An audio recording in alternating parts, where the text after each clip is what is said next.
Hi students, welcome to our channel. இந்த வீடியோவில் நம்ம என்ன பார்க்க போறோம்னா 10th ஸ்டாண்டர்ட் தமிழுக்கு இந்த 2025க்கான ஹாஃப் இயர்லிக்கான ஒரு அஃபிஷியலான கொஷின் பேப்பர் பார்க்க போகிறோம். இதை பார்க்கறதுக்கு மேலே நீங்கள் இன்னும் நம்ம சேனலை சப்ஸ்கிரைப் இல்லைன்னா பண்ணிக்கோங்க. மறக்காம இந்த வீடியோக்கும் ஒரு லைக் போட்டுட்டு பாருங்க.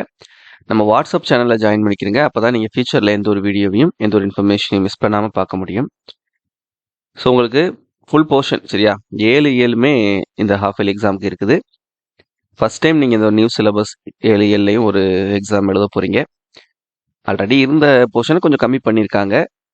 ஒரு 2-3 டாபிக்ஸ் வந்து புதுசாக வந்து ஆட் பண்ணியிருக்காங்க. சரியா, நம்ம சேனலில் ஆல்ரெடி நம்ம இம்பார்ட்டன்ட் கொஷின்ஸ் வீடியோ போட்டிருக்கோம். சப்போஸ் அதை நீங்கள் பார்க்கலைன்னா பார்த்துக்கோங்க. அதில் சொல்லியிருக்கக்கூடிய கொஷின்ஸ் எல்லாத்தையுமே நல்லா தரவாக படிச்சுக்கிட்டீங்க அப்படின்னா கண்டிப்பாக நீங்கள் வந்து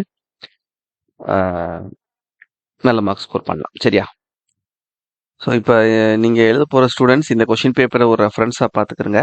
சரியா, 1 மார்க் என்னென்ன கொஷின்ஸ் கேட்டிருக்காங்கன்னு பார்த்துக்கிறங்க. நமக்கு 15 1 மார்க் கொஷின்ஸ் இருக்குமா? கண்டிப்பாக அதில் புக் பேக் கொஷின்ஸ் போய் ஒவ்வொரு இயர்லையும் புத்தகத்துக்கு பின்னால் இருக்கக்கூடிய அந்த வினாக்கள் போக கண்டிப்பாக இன்டீரியர் கொஷின்ஸ் கேட்பாங்க.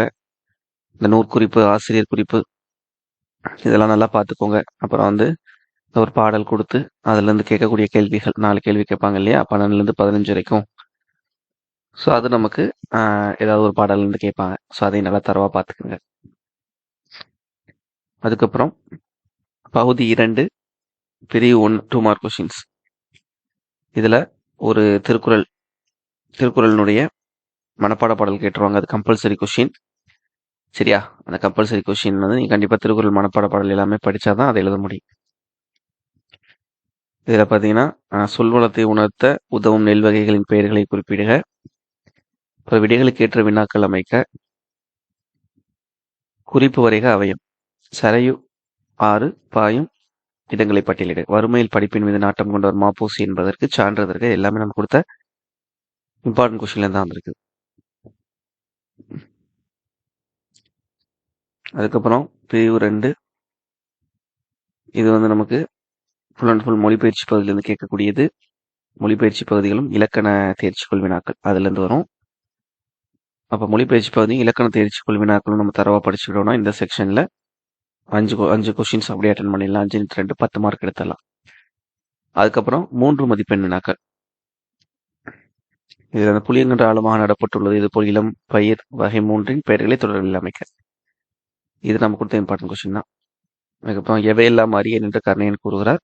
குறிப்பு படித்து வினாக்களுக்கு விடையை எழுத்தாரு அப்படின்றது ஜென்ரலான கொஸ்டின். அது நம்ம அட்டன் பண்ணிடலாம். அதுக்கப்புறம் இது தமிழனை வாழ்த்துவதற்கான காரணங்களாக பாவலர் எது சுட்டுவன யாவை. மன்னன் இடைக்காடனார் என்ற புலவருக்கு சிறப்பு செய்தது ஏன் விளக்கம் தருக. அதுக்கப்புறம் மனப்பாட பாடல். இது கம்பல்சரி. சரியா, மனப்பாட பாடல் ஒன்று.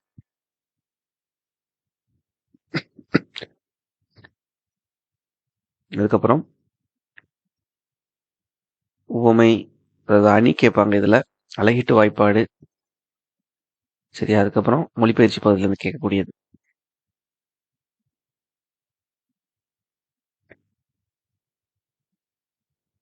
அதுக்கப்புறம் 5 மதிப்பெண் வினாக்கள். வள்ளுவம் சிறந்த அமைச்சருக்கு கூறிய இலக்கணங்கள் நமக்கு பொருந்துவதற்றை குரல் வழி விளக்கு அல்லது சந்த கவிதையில் சிறக்கும் கம்பன் என்ற தலைப்பில் இலக்கிய உரை எழுது. அதாவது செய்யுள் பகுதியினுடைய நெடுவினா வந்து 5 மதிப்பெண் வினாக்கள்ல கேட்டுருவாங்க. இது போக அந்த கடிதம் அது ஒன்று கேட்பாங்க. சரியா, எல்லாத்துக்குமே நமக்கு சாய்ஸ் இருக்கும். அப்புறம் காட்சியை கண்டு கவினுரை எழுதுக. அப்புறம் தன்விவர பட்டியல். அப்புறம் டிரான்ஸ்லேஷன் மொழிபெயர்ப்பு இதெல்லாம் கேட்பாங்க. சரியா, அடுத்து 8 மதிப்பெண் வினாக்கள். இது வந்து நமக்கு உரைநடை பகுதியிலேருந்து ஒன்று வந்தோம். நாட்டு வளமும் சொல் வளமும் நம்ம சொன்னதுதான். நாட்டு விழாக்கள், விடுதலை போராட்ட வரலாறு, நாட்டு முன்னேற்றத்தில் மாணவர் பங்கு குறிப்புகளை கொண்டு ஒரு பக்களவில் மாணவப்புறம் நாட்டுப்பற்றும் என்ற தலைப்பில் மேடை உரை எழுது. இதுவும் நம்ம சொன்னதுதான். அடுத்து வந்து நமக்கு துணைப்பாட பகுதியிலிருந்தும் கேட்பாங்க. சரியா, அதுக்கப்புறம் பொதுக்கட்டுரை வந்து கேட்பாங்க. நமக்கு புத்தகத்துக்கு பின்னால பொதுக்கட்டுரைகள் இருக்குது இல்லையா, அது எல்லாத்தையும் தரவா படிச்சுக்கிட்டீங்கன்னா இது எழுதலாம்.